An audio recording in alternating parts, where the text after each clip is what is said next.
hatapishi. Mungu huyu aliyonipa zawadi hii bado yakiendelea kuwa pamoja na mwanangu, na nitakuwa naye, nitahakikisha maisha yangu yote pamoja na mtoto wangu tutamtukuza yeye.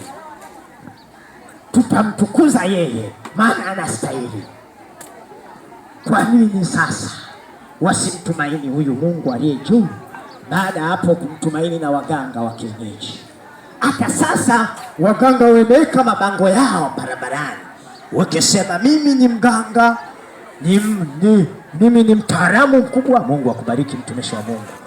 Mimi ni mganga mkubwa, na 1 2 3 matatizo yote ulio nayo nitayasolve.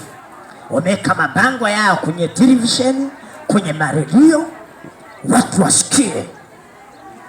Ni hila za shetani kutaka waache kumtumikia baba yao aliyowaumba, kusudi fahamu zao za akili wawatumaini wanadamu wenzao, wakisema hawa ndiye wataalamu, kumbe ni matapeli kama